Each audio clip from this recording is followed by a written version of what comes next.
인사드리겠습니다. 반갑습니다. 손전입니다. 자료집에 있는 내용을 요 PPT 화면을 띄워가면서 진행하도록 하겠습니다. 먼저 우리 수험생 여러분 1년 동안 고생 많으셨고요. 수험생보다 또 우리 학부모님께서 더 많이 고생하신 걸로 알고 있습니다. 고생 많이 하셨는데 이제 남은 기간 동안 진인사 대천명의 그런 자세로 끝까지 최선을 다해 주시면 여러분들이 소망하시던 그 대학에 합격할 수가 있습니다. 근데 제가 항상 설명회 지원 전략 설명회 할 때마다 드리는 말씀인데 12월 30일이 돼야 최종 인원이 확정이 됩니다. 수시에서 넘어오는 인원과 그리고 1월 초에 이제 원서를 쓰시게 될 건데 12월 30일까지는 너무 성급하게 결정하려고 하시지 말고 요 기간을 어떻게 생각하셔야 되느냐면 수능이 아직 한 과목 남았다라고 생각을 하셔야 됩니다. 수능이 다 끝난 게 아닙니다. 지금부터 올해 말까지 대학 입시 전반에 대한 지원 전략에 대해서 공부를 하시면 요 과목을 잘 치르면 실제로 받은 점수보다 한 10점을 더 받을 수 있습니다.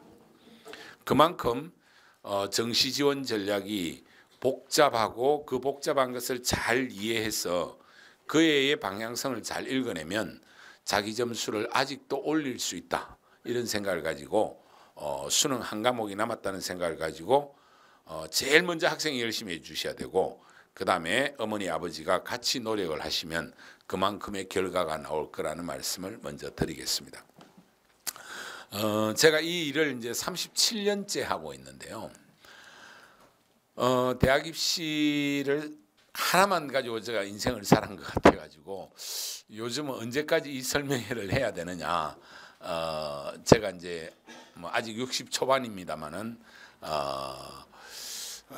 그런 생각이 들지만은 또 막상 우리 학생들을 만나고 학부형들을 만나면 제가 가지고 있는 한 40년 다 돼가는 경험을 그래도 들려드려야 되겠다 이런 생각을 가지고 오늘도 왔습니다. 예전보다는 제가 아마 힘이 좀 떨어졌을지 모르겠는데 여러분들께 제가 가지고 있는 그동안의 경험과 지혜를 같이 나누는 좋은 시간이 됐으면 좋겠습니다. 그래서 마지막 수능 한 과목 더 공부하는 방법은 오늘 설명회 한 번 듣고 끝내시지 마시고 메가스터디 사이트에 들어오시면 이게 지난 월요일 날 설명회를 한 게 있거든요. 그 내용과 거의 유사한 내용이고 그보다 오늘 여기서 조금 제가 더해서 이야기를 할 건데 그 내용을 한 두세 번 더 듣고 학습을 하십시오.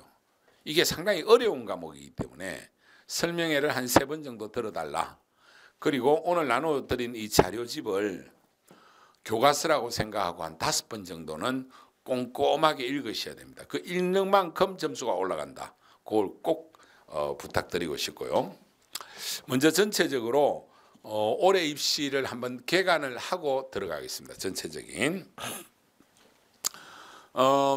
이제 언론이나 또 많은 수험생들이나 현장에서 불수능이었다 이렇게 이야기를 하지만은 이거는 약간 제가 볼 때는 틀린 이야기입니다. 이번 수능은 킬러 문항을 없애면서 변별력을 아주 잘 확보한 좋은 시험이었습니다. 어느 해보다도 평가원이 노력을 정말로 많이 한 그래서 점수 분포 자체가 상당히 변별력 있게 그러니까 최상위권으로부터 점수 차가 꽤 나기 때문에 표현 점수나 이런 것들 보면 의외성의 결과는 상대적으로 적게 일어날 가능성이 있습니다. 시작하면서 제가 이렇게 설명회를 했더만은 일부 댓글이 올해 윤석열 정부한테 되게 얻어맞더만은 벌써 아부하냐 이런 이야기를 올려놨던데 전혀 그런 의도가 아닙니다.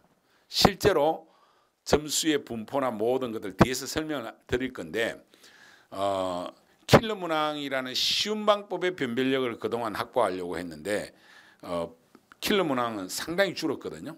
한 두세 문제밖에 없습니다.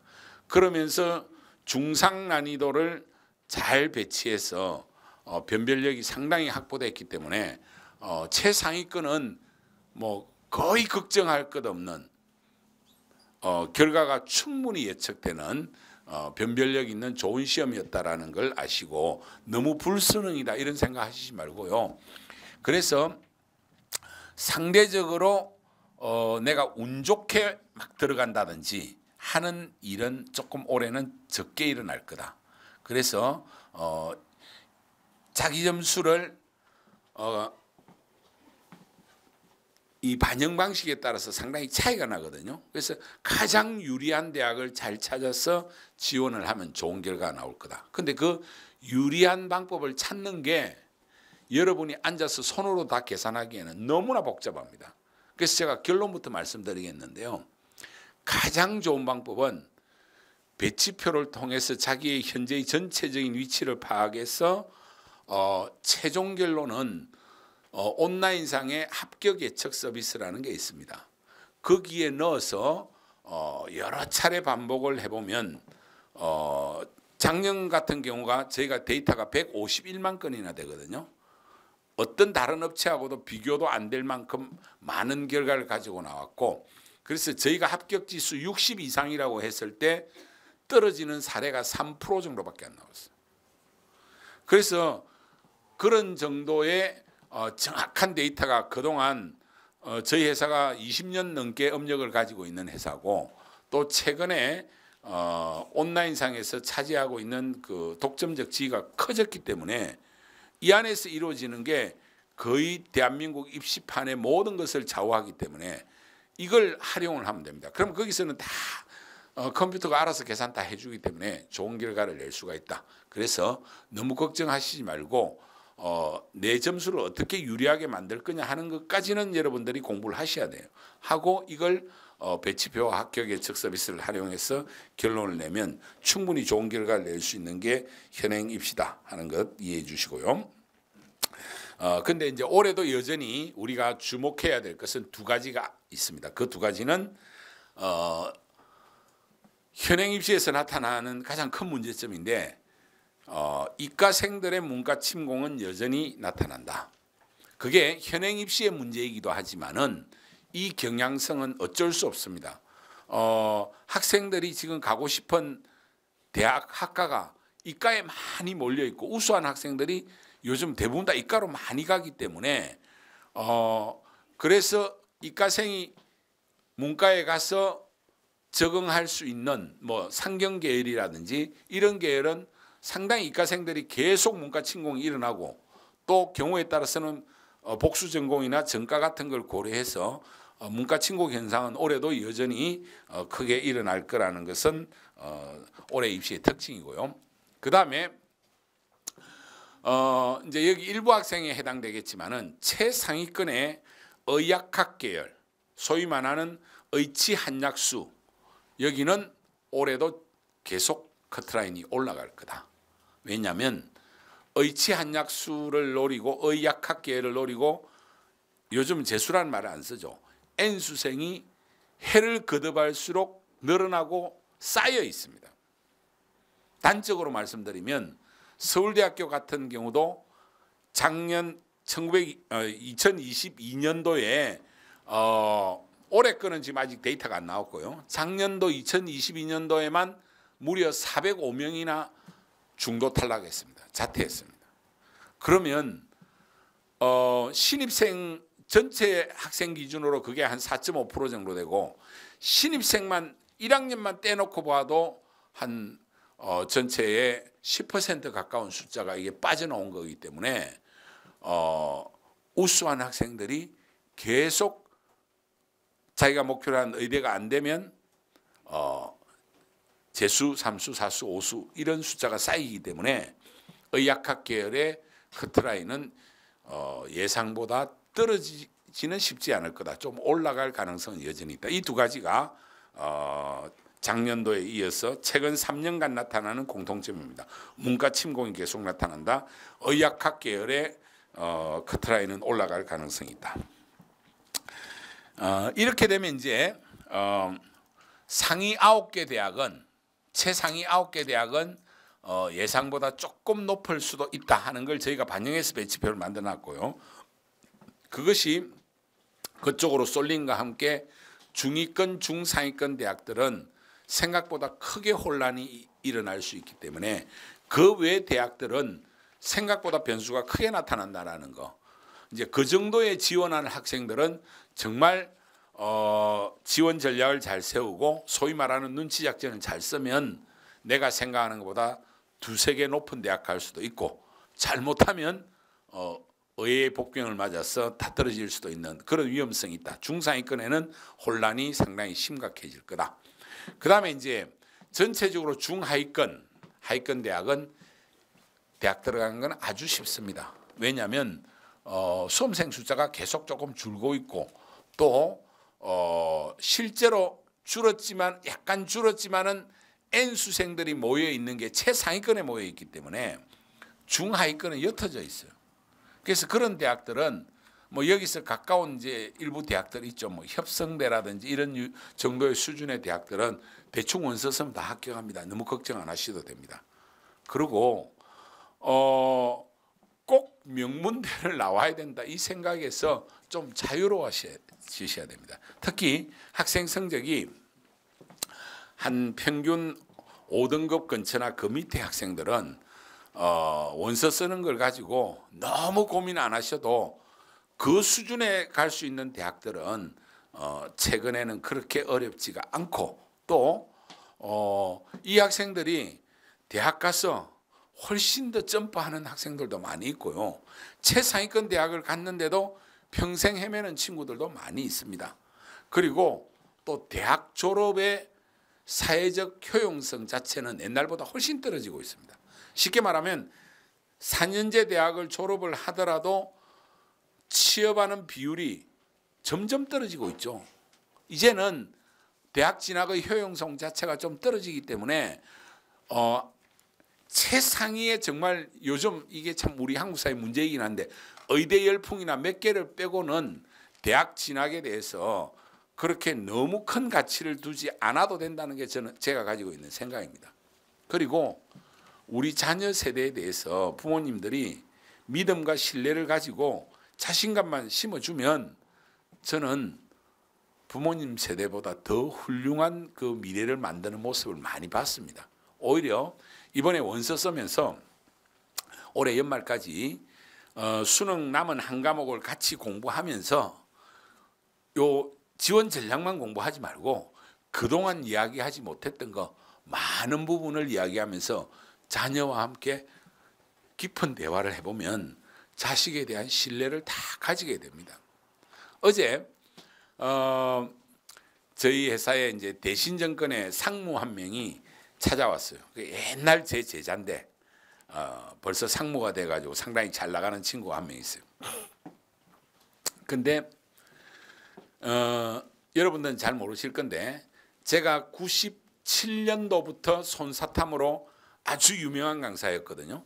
근데 그 전에 1987년에는 이렇게 말하면 지금 우리 학생들이 깜짝 놀랄 건데 그때 처음으로 과외를 했고 88년도부터 대학 입시를 본격적으로 그룹 과외를 하다가 90년에 학원 만들고 뭐 이렇게 했던 사람인데 그 초창기에 배웠던 제자입니다. 배웠던 제자인데 그러니까 제가 20대 30대 막 들어올 때니까 전혀 알려지지 않는 강사고 그리고 저는 원래 짧게 한 2, 3년 하려고 혼자서 전 과목을 가르쳤던 특이한 학원을 운영하다 이게 40년 가까이 와버렸는데 그때 제자들이니까 혼자서 전 과목을 가르치는 선생한테 그룹 과외를 받았다는 것은 공부를 못한다는 이야기거든요. 누가 한 선생한테 모든 과목을 맡기겠어요. 더 이상 희망이 없으니까 저한테 맡기는 거예요. 학부형들이. 쉽게 말하면 암 환자로 말하면 말기 끝났고 호스피스 병동에 가 있는데 혹시나 해서 저한테 맡긴 겁니다. 그런 제자들인데 그 제자들 중에서도 그렇게 훌륭한 제자가 나왔어요. 그런데 이 친구는 지가 그렇게 공부를 썩 잘하지 않았고 물론 그 친구는 이제 삼수까지 해가지고 중앙대를 갔습니다. 그러니까 나름 성공을 한 거죠. 바닥에서부터 많이 올라와가지고 근데 자기 자식에 대해서는 엄청 기대를 하는 거죠. 근데 그 친구가 재밌는 게 마침 결혼을 그 안에 한 10명 그룹가에 하는 그 친구들 중에 한 명하고 결혼했어요. 나이는 또 지보다 한 살 많아. 누나야. 그렇게 결혼을 했는데 그 친구도 공부를 못했어요. 그러니까 아들이 좀 공부를 못하는 거는 당연한 겁니다.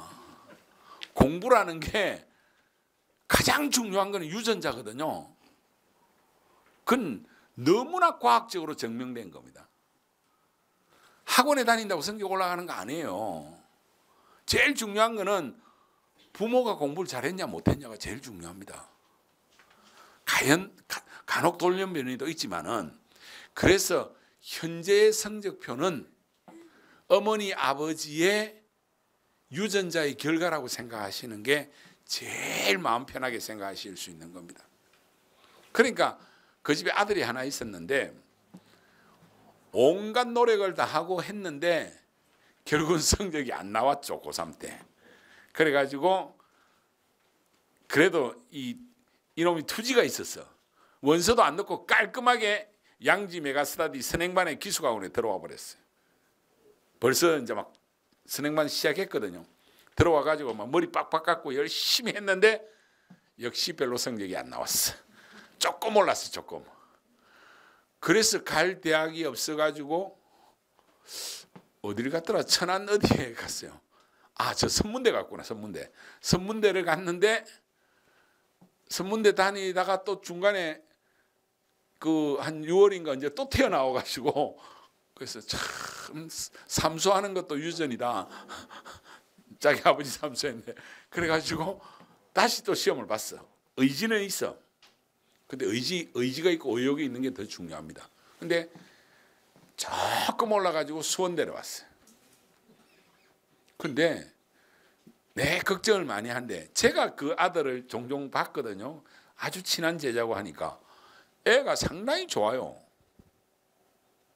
뭐 자기 나름대로 좋아하는 것도 있고, 특히 애는 차를 좋아해가지고 뭐 주말이나 이런 데는 저기 그 인천공항 근처에 그런 데가 있는 줄 몰랐는데 뭐 10만 원인가 20만 원 주면 이 스포츠카 마음대로 막 드래프트 하고 뭐 이런 데 있대요. 그런 것도 하고 지 나름대로 생각이 있어. 얘가 우리 집에도 한 번씩 놀러 오고 했는데, 그러더만 이제 군에부터 한번 갔다 와야 되는데, 이제 그저께 군 제대를 한 거예요. 군 제대를 하고 왔다고, 이제 아들 제대했다고 기분 좋아하더라고. 그러면서 은근히 이제 이 상무가 대신연금에서 지금 상당히 잘 나가는 친구인데 자기 아들을 엄청 자랑을 하더라고요. 군에서 상당히 사회성이 좋아가지고 너무너무 편하게 잘 지냈고, 뭐 하여튼 뭐 거의 대장급 차를 몰았고, 그러고 여기 수원대 여기 부동산하고 건축 관련 계열의 학과인데 1학년 한 학년밖에 안 났는데 교수들이 이해를 다 안 돼요. 교수들하고 엄청 친해가지고, 그래서 세계적인 부동산 그 관리 업체에 1학년 때부터 인턴을 했고, 인턴하는 과정에서 그 회사에서 넌 졸업하면 무조건 우리 회사 오면 뽑아주겠다. 사실 그럴 가능성이 있어, 걔는. 그러니까 그런데도 약간 욕심이 있어가지고 저한테 물어보는 게, 그래도 수원대보다는 또 편입 공부하면 또 서울 시내 꽤 괜찮은 대학으로 올라올 수 있거든요. 또 저희 회사 안에 유명한 김영 편입이라는 회사가 있습니다. 50년 역사된, 우리 회사보다 오래된, 우리가 인수했거든요. 한 15년 전에. 그래서 편입을 시켜야 됩니까? 뭐 이런 이야기 했는데, 야, 무슨 편입을 시켜?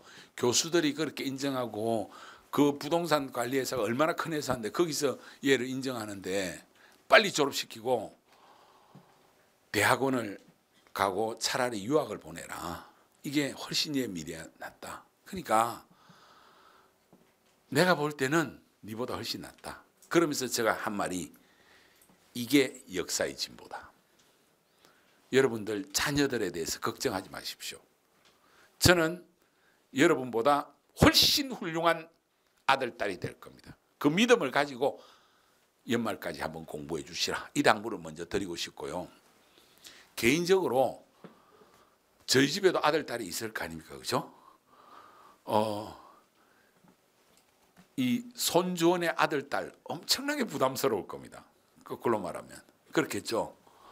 근데 제가 볼 때 우리 딸은 상당히 에너지가 강해. 저보다 강해. 뭐 아빠쯤이야 해서 얘는 지 나름대로 뭐 하여튼 하고 싶은 거 다 해요. 그러니까 이번에 애를 낳았는데 애 낳고 나서 카이스트 또 MBA 과정 들어가겠다고 해서 뭐 어떻게 하더만 그저께 저한테 합격했다고 연락이 왔더라고요. 근데 애 키우면서 어떻게 할 거니까 걱정하지 말라고. 근데 아들은 오히려 저한테 부담을 많이 느껴요. 아빠의 그늘에 대해서. 근데 무슨 이야기를 제가 해드리려고 하냐면 우리 아들한테 제가 늘 이런 이야기를 합니다. 어깨 펴고 내가 볼 때는 네가 내보다 키도 훨씬 크고 잘생겼고 본질적으로 네가 내 아들이라는 것 자체가 이미 아빠를 뛰어넘은 거다. 내 아들이라는 것 자체가 내보다 훌륭한 거다. 자기 자식을 자기보다 훌륭하다고 생각하지 않는 부모가 있습니까? 부모의 마음은 내 새끼가 내보다 훨씬 낫다고 다 생각하고 있어요. 그렇죠? 여러분들이 점수 몇 점 때문에 깜빡 잊고 점수 받아가 원서 쓸 때 한숨 쉬고 얘 이래가지고 미래가 어떻게 해야 될까 이런 걱정하는데 절대로 그렇게 안 됩니다. 여러분보다 훨씬 더 나은 미래를 만들 수 있으니까 조금 여유를 가지시고 마음을 크게 잡고 이번 12월 말까지 공부하셔서 꼭 여러분들의 자녀가 현재 받은 점수보다 더 좋은 결과를 내시길 바라고, 그 더 좋은 결과라는 것은 어느 대학이다 하는 것보다는 내 점수보다 좋은 결과를 내면 그건 성공입니다. 그리고 대학 가서 그리고 그 이후에 훨씬 더 짱짱한 미래를 만들 수 있을 거다, 이런 기대를 저는 가지고 있습니다. 자, 오늘 드릴 말씀은 크게 세 가지인데요. 첫째는 우리가 이 공부를 하는 데 있어서 꼭 체크할 사항이 뭐냐, 필수 체크 사항에 대해서 먼저 말씀드리겠습니다. 그 필수 체크 사항의 핵심은 일단 결론부터 간단하게 말씀드릴게요. 책은 지금 현행 입시로 바뀐 게 3년째거든요. 큰 차이가 없다. 그래서 필수 체크에서 꼭 해야 될 것은 현재 내 점수를 가지고 가장 유리한 대학을 찾아서 그 대학의 전형 방식과 반영 방식을 활용해서 내 점수를 극대화하는 것이 답이다. 이게 첫 번째 말씀드릴 거고요. 그 다음에 두 번째 사항은 정시의 필성 전략이 그러면 뭐냐, 이게 중요한 거 아닙니까? 그죠? 그 필성 전략은 크게 세 가지입니다. 첫째는 단순히 배치표 점수, 그 다음에 합격 예측 서비스에서 합격 지수, 그것만 가지고 판단하지 말고 2, 3년간의 최근의 추이를 가지고 가능한 전체적으로 종합적으로 검토하는 능력을 기르는 게 첫 번째 전략이고, 그 다음에 두 번째 전략은 여전히 문제가 되는 이 교차 지원에 대한, 문과 침공에 대한 전략을 제대로 세우는 것이 필요하다. 그리고 필승 전략의 핵심은 시작하면서 말씀드렸듯이 배치표를 통해서 전체적인 윤곽을 파악하고 마지막은 합격 예측 서비스를 활용하는 것이 가장 좋을 거다라는 결론입니다. 그리고 이제 원서를 쓰는 데 있어서 여러분들이 가져야 될 자세를 제가 마지막으로 말씀드릴 건데, 그거는 간단하게 말씀드리면 딱 답이 한 가지입니다. 연말까지 여러분들이 공부하고 세운 전략의 핵심 원칙을 딱 잡아라.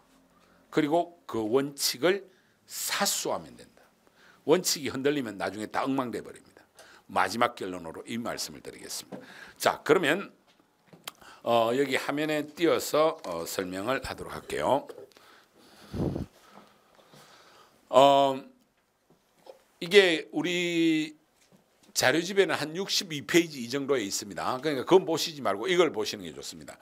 2024 정시 모집 필수 체크 사항 지금부터 보겠습니다. 그 내용을 이렇게 요약적으로 정리해 놓은 거거든요. 전체적으로는 정시 모집 선발 지난해와 비슷하고 응시자 수를 한번 보면요, 여기 나와 있듯이 그냥 손으로 보여드릴게요. 작년도에 44만 7천, 올해 44만 4천, 약간 줄었죠. 줄었고 수능 선발 인원은 크게 차이가 없습니다. 전체 대학은 약간 줄었어요. 약간 줄었는데 여러분들이 오늘 이 자리에 오신 거는 주요 30개 대학을 요 인서울권의 30개 대학을 생각을 하실 건데 이 숫자는 27,100에서 27,600이니까 한 500명 정도 늘었습니다. 500명은 그렇게 큰 숫자도 아니지만은 작은 숫자도 아닙니다. 그래서 약간 늘었다라고 생각을 오히려 하시면 되고요. 그 다음에 군별로 보면 요게 지금 30개 대학을 최상위 9개, 주요 6개, 중상위 8개, 중위권 7개 이렇게 해서 30개 대학인데 가군은 약간 줄었습니다. 오히려 올해는 나군과 다군이 전체적으로 30개 대학을 놓고 보면 약간 늘었다 이렇게 이해하시면 됩니다. 그리고 요 30개 대학 밑으로 내려왔을 때는 너무 걱정 안 하고 원서 써도 나중에 최종 다 합격한다. 한 3개에서 하나 붙게 돼 있다. 너무 그렇게 걱정 안 하셔도 된다. 이렇게 말씀드리겠습니다. 그러나 터무니없이 쓰시면 안 됩니다. 그러니까 메가스터디 합격 예측 서비스에 합격 지수 60 안에서 쓰면 무조건 합격한다. 그거 꼭 기억하십시오. 그 근거를 좀 뒤에서 제가 알려드릴게요. 자, 그 다음에 그러면 선발 인원의 변화가 있는 대학들, 이제 성균관대학 같은 데가 정시에서 133명이 늘었고 가천대가 117명이 늘었습니다. 서경대 같은 학교가 인서울에서 좀 낮고 여기가 변수가 많은 학교인데 좀 줄었어요. 그 점을 서경대 쓸 때는 조금 조심해야 되고 한성대가 133명, 요 늘은 좀 비교적 많이 는 학교를 예를 들어놨는데요. 그리고 성균관대 같은 경우에는 이런 뭐 글로벌 융합, 반도체 융합 이런 상당히 인기 있는 과들이 신설에 의해서 늘어났고 가천대도 마찬가지입니다.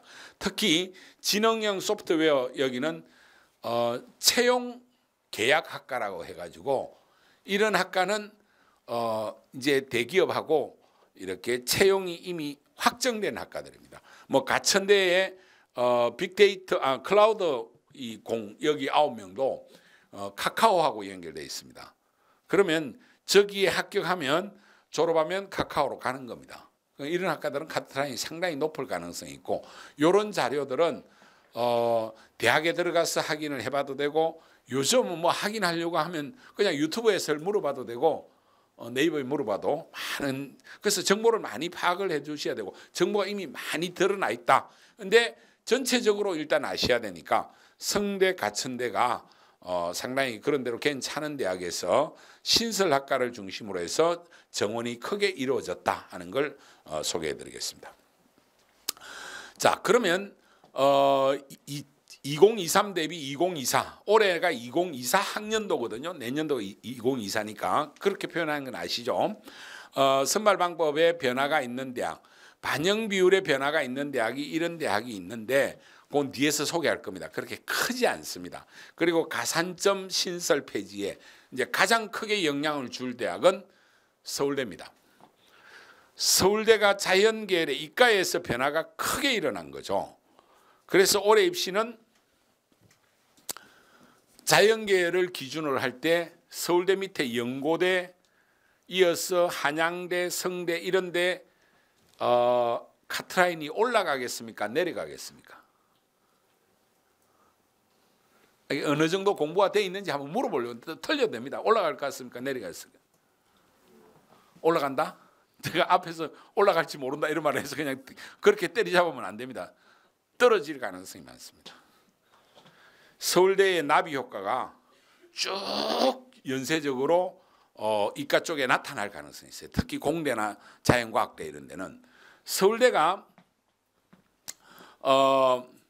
투 과목을 강제 지정하는 걸 폐지했죠. 폐지했는데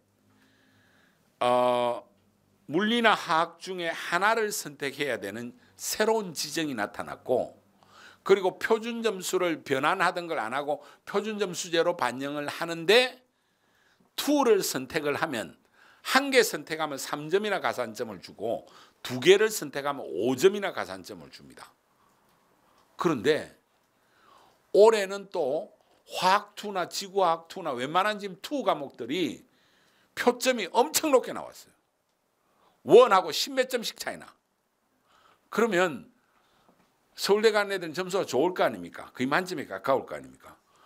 그런데 화학 2를 선택한 애는 이미 표준 점수에서 10점 이상 이기고 가고 거기다 가산점 3점 받고 이러니까 이게 상당히 큰 변수로 작용할 가능성이 있고, 작년까지는 2를 강제 지정했는데 지금은 2를 안 해도 서울대를 갈 수 있으니까, 예전에는 2 때문에 서울대를 못 쓰고 연대를 써대 가구는 연대 써대 나구는 예를 들어서 한양대를 쓰거나 아니면 의대 나전대를 쓰거나 뭐 이런 조합들이 많았는데, 지금은 가군 연대 나군 서울대 이렇게 쓰는 비율이 훨씬 늘어났어요. 그러면 2개 동시 합격이 이루어지면 연대나 고대 애들이 서울대로 가겠죠. 그러면 연대의 최종 카트라인은 떨어지겠죠. 전에는 연대가 가장 높은 학과가 되는데 지금은 서울대가 가장 높은 학과니까 2개가 동시 붙으면 서울대로 이전을 하니까 연대는 떨어지게 돼 있어요. 그럼 연대가 떨어지면 연대와 나군에 한양대하고 쓴 학생들 2개 붙으면 연대로 가겠죠. 그러면 한양대도 또 영향을 받는 거예요. 그래서 서울대 입시가 이과 쪽에서 나비 효과로 영향을 줄 가능성이 있다. 요거는 이제 생각을 조금만 해보면 됩니다. 그런데 그런 것들을 저희가 다 프로그램으로 알고리즘으로 해서 만들어 놓은 겁니다.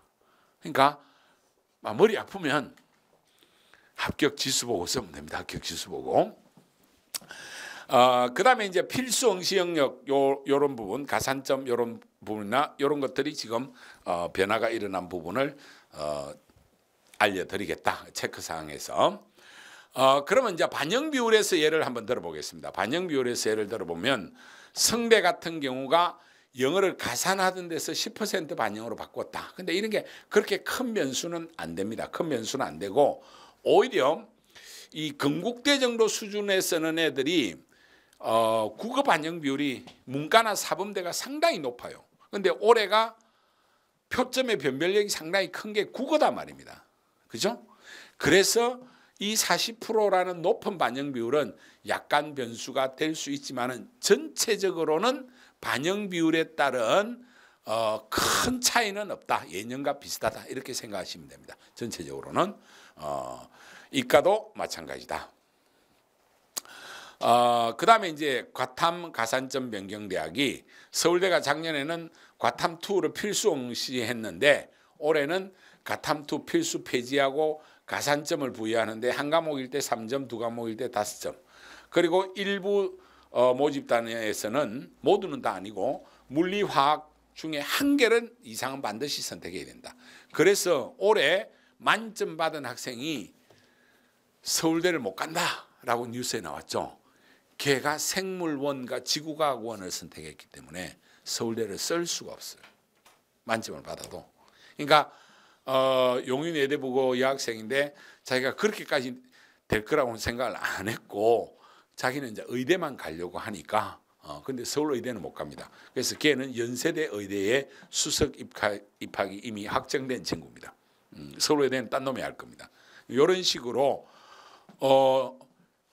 일부 자연계나 공대에서 물리나 화학 중에 한 개를 반드시 선택해야 되고, 그리고 2는 폐지해버렸는데, 그러다 보니까 연고대하고 서울대 쓰는 비율은 늘어났다. 그래서 연고대와 이런 데는 좀 떨어질 거다. 그럼 서울대는 어떻게 될까요? 서울대는 좀 올라갈 거다. 그리고 서울대는 과탐 2 선택한 애들이 상당히 유리한 시험이 될 가능성이 높은 해다. 이렇게 생각하시면 됩니다. 내하고 관계없다 이렇게 생각하시지 말고 이건 하나의 예니까 이런 식으로 이해를 하시면 됩니다. 나머지 대학도 자료집에는 자세히 다 나와 있으니까. 그 다음에 이제 올해 중에 최상위권이 아니더라도 크게 하나 신경 쓰이는 대학이 있습니다. 그 대학이 어디냐면 경희대입니다. 경희대가 되게 인간적이에요. 문과생들이 이과생 침공을 받아서 막 쓰러지니까 우리는 이과생 필요 없고 이과는 문과생들이 잘하고 이 애들을 지켜야 되겠다고 해서 이과생은 원서를 못 쓰게 해놓은 과들이 있습니다. 그 말이 무슨 말이냐면 수학을 학통 선택자만으로 제한해 놓은 겁니다. 그러니까 미적분 기하한 놈은 여기 쓰면 안 돼. 자격이 없어. 그리고 사탐을 필수로 지정해 놨어. 과탐 선택에도 안 받아줘. 그게 어디냐면 경희대의 인문, 요 지리 요쪽하고 간호학과, 건축학과, 한의학과는 경희대가 이과 트랙을 많이 뽑는데 일부는 문과 트랙을 뽑겠다는 거예요. 이거는 약간 달라. 요거는 문과 침공을 방어하겠다라는 생각도 좀 있지만은 경희대가 고도의 전략을 쓴 면도 있습니다. 그러니까 문과에서 가장 우수한 애들, 서울대 갈 문과 애들 중에 약간 꼬드겨 가지고 경희대 한의대 오라는 겁니다. 그리고 한의대에 문과적 속성이 필요한 전공들이 있을 거 아닙니까? 그죠? 이게 전통 우리 학문을 보면. 그래서 경희대 한의학과의 학통 지정, 학통 사탐 지정에 까는 한의학과는 카트라인이 상당히 올라갈 가능성도 있어요.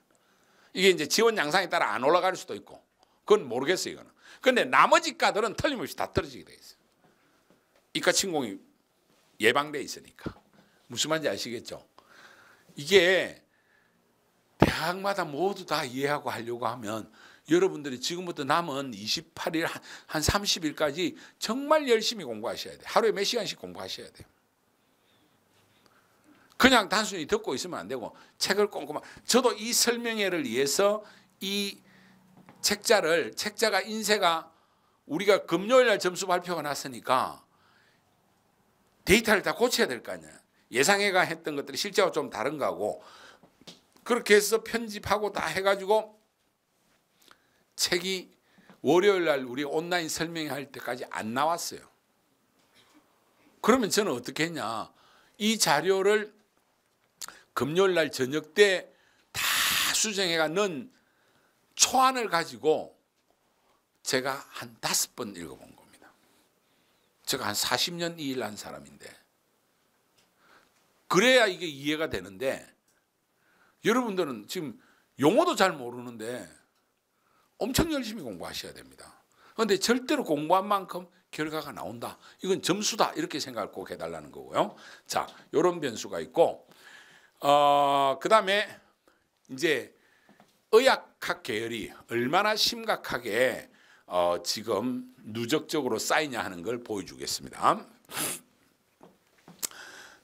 단적으로 우선 N수생의 증가는 자연계열에서 대폭 이루어져서 전체 숫자의 증가를 가져왔는데, 지금 고3 학생 수가요, 작년하고 올해하고 비교해 보십시오.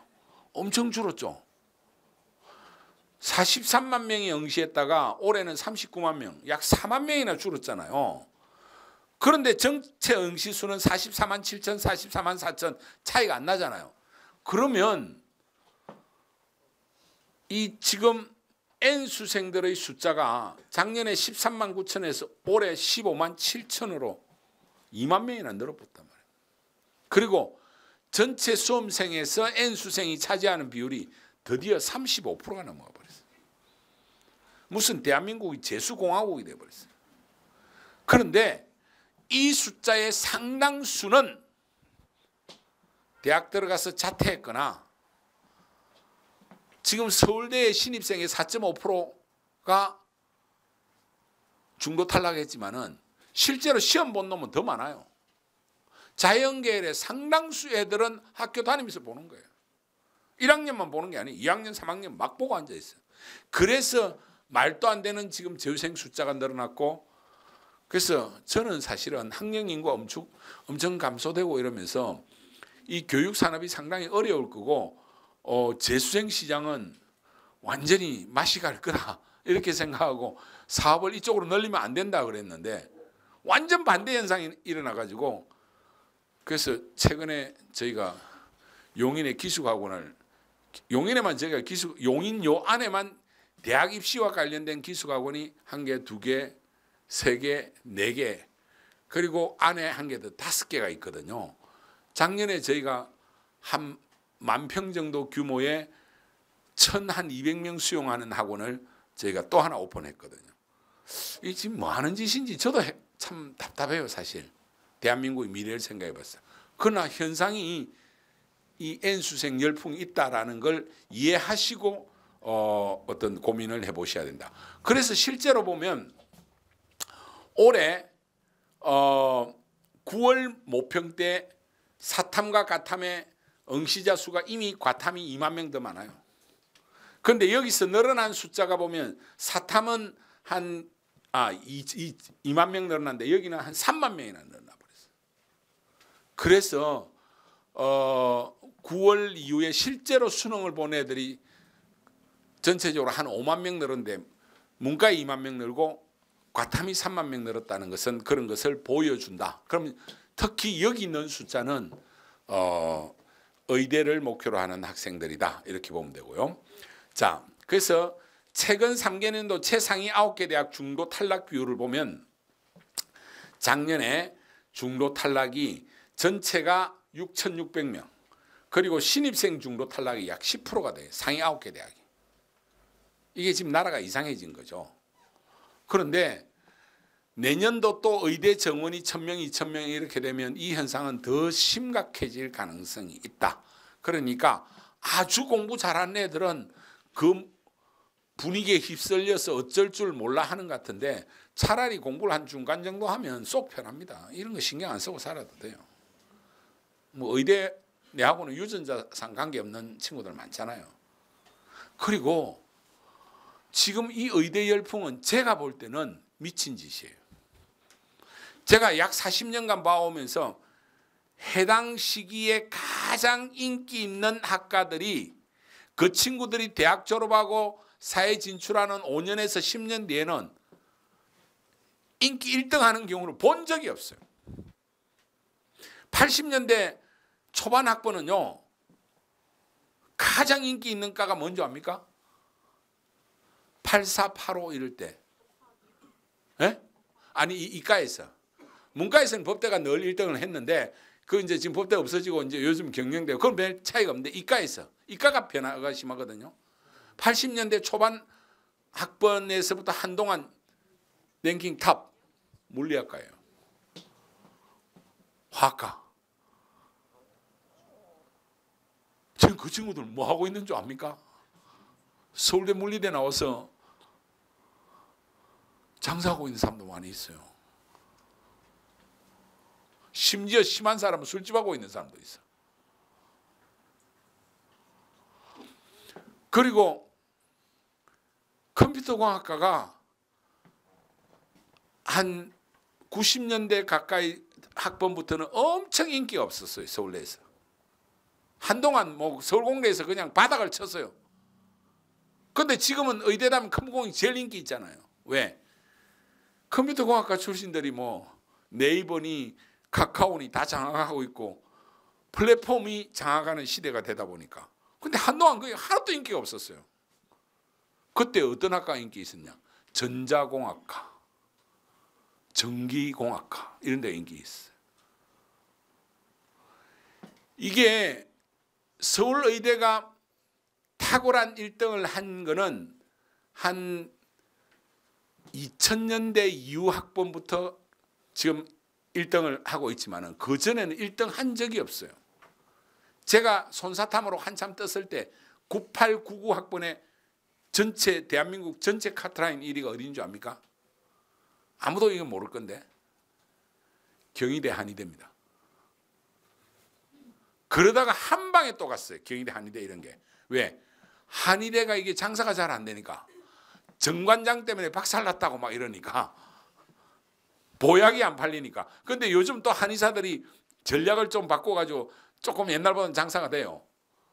그러면서 다시 약간 올라갔는데 한 5년 전만 해도 원광대 한의대하고 서강대 영문과하고 동시 합격을 해가 고민하는 제자들이 많이 있었어요. 지금은 그게 달라졌는데 그럴 정도로 과에 학생 지금 우리 고3 학생이나 N수생들이 대학 들어갈 때 인기 있는 학과라는 게 막상 사회 진출할 때는 그렇지 않다. 그리고 의대는 정책상 지금 늘리려고 하죠. 그건 아주 훌륭한 정책입니다. 오늘도 제가 전심 때 국회의원 한 분하고 점심을 먹으면서 교육위 쪽에 있으신 분인데 왜 의대를 1000명씩 질끔 늘리냐, 한 방에 3000명씩 5000명씩 늘리라. 변호사나 이런 쪽은 3배씩 늘려가지고 경쟁하니까 얼마나 보기 좋냐. 그 뭐 의대는 특수성이 있다 뭐 이런 이야기 하시는데, 그러나 사회가 시장에서 수요가 이만큼 되는데 그렇게 해야 많은 이 교육 문제도 해결된다. 지금은 상당히 왜곡돼 있다. 그리고 노인 인구가 늘기 때문에 의대는 꽤 수용할 수도 있다. 그래서 의사 수가 훨씬 늘어나서 지금과는 다른 어떤 경쟁 체제로 가면 지금과 같은 그런 독점적 지위를 누리기는 어려울 겁니다. 그러니까 차라리 그 고민 안 해도 되는 성적이 속 편하다 이거죠. 그런데 거기에 매여 가지고 지금 3년째, 5년째, 6년째 학교 다니다 그만두고 계속 시험 보는 애들이 이만큼 많이 늘어나 있는 게 안타까운 현실이다라는 거고요. 또 이 AI에 그리고 디지털 트랜스포메이션에 의한 기술 발전이라는 게 놀라울 정도로 가속화되기 때문에 이 몸에다가 칩 몇 개만 박아놓으면 모든 것이 관리되는 그런 시대가 얼마 안 남았습니다. 그럼 의사가 별 할 일이 없어요. 그러니까 의대하고 막 하는 데 대해서 기죽지도 마시고 훨씬 더 자기 분야를 해가지고 잘하는 친구들 어마어마하게 많아요. 각 분야에 가면. 그러니까 원서 쓰는 데 대해서 어떤 대한민국은 무슨 하나의 기준만 가지고 맨날 달리려고 하는데 이제는 사회가 이만치 발전했고 선진국이 됐는데 다양한 기준으로 우리 애가 가지고 있는 창의성과 특수성 이런 걸 살리는 쪽으로 생각을 하면서 원서를 써달라는 겁니다. 그런데 하여튼 현상이 지금 이렇다. 그래서 서울대 같은 데가 내가 예를 잘못 들었네요. 신입생이 작년에 462명이나 빠져나갔고 연고대는 2000명 가까이 빠져나오고 이럴 정도로 중도 탈락이 심하다. 근데 그 중도 탈락이 어떤 애들이 하느냐. 서울대를 예를 들어 볼게요. 아까 427명. 주로 자연과학하고 공대. 여기서 약 80%입니다. 나머지 연고대도 60%. 의학학에도 조금씩 있어요. 얘들이 제일 이해 안 돼. 한양대 의대 붙었는데 또 삼수해가지고 한 단계 올려서 뭐 어디 갔다 하더라. 카톨릭 의대 갔다고 좋아하는 학부형이 있던데 그 우리 회사 직원입니다. 그래서 내가 니 돌았나 그러는데 애가 용납이 안 된대요. 그래서 제가 그래 잘 됐다 이랬지만은 저는 그 애가 이해가 안 되고 그 애의 미래가 걱정이 돼. 그것 가지고 자기 인생의 승부를 내려고 하는 거 보면 이거 뭔가 잘못 가르친 거 아닌가. 하여튼 그럴 정도로 최상위권의 N수생들이 의대 열풍에 빠져 있다 하는 것들 이해하시고, 제가 시작하면서 이번 수능이 상당히 잘 출제된 수능이다.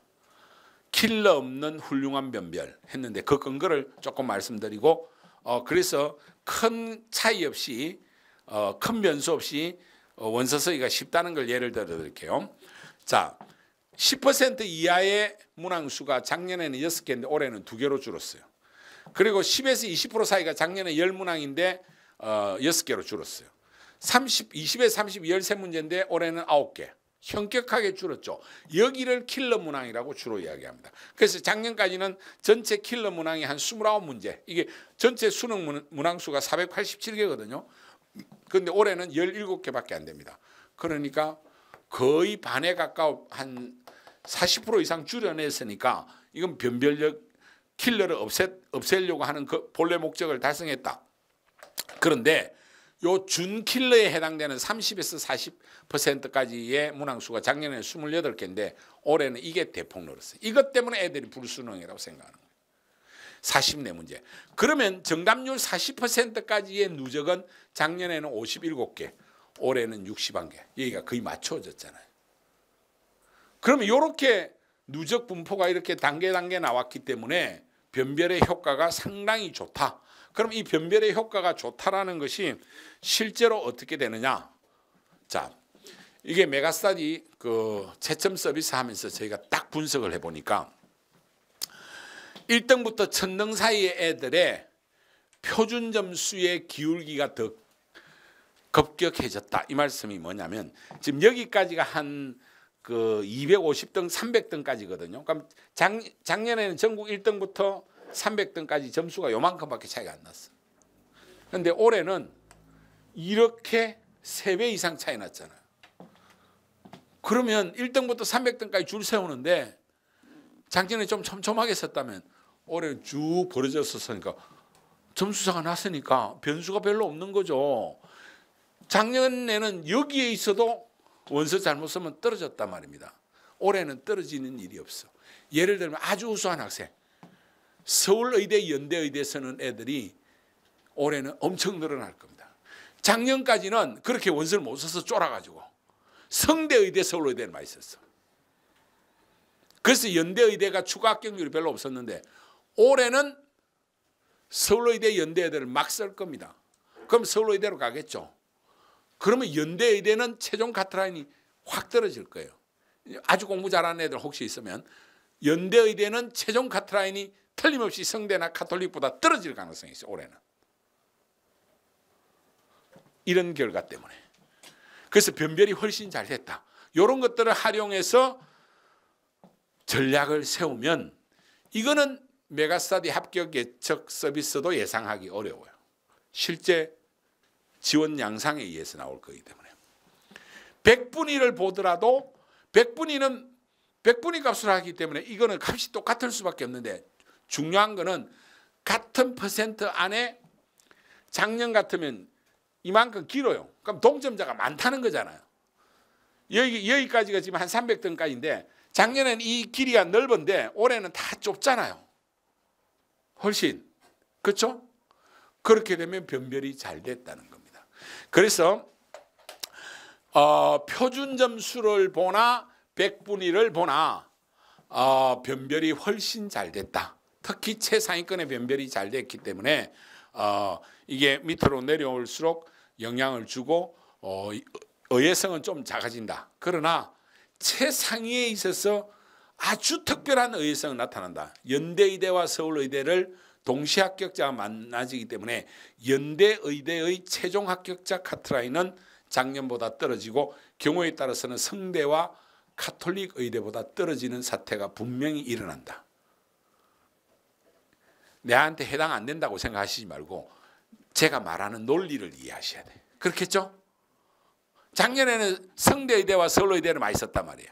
그럼 성대의대, 서울의대 두 개 붙으면 서울대를 가서 성대의대가 추가가 많이 일어났는데 올해는 변별이 잘 됐기 때문에 서울의대, 연대의대 그냥 막 쓴단 말이에요.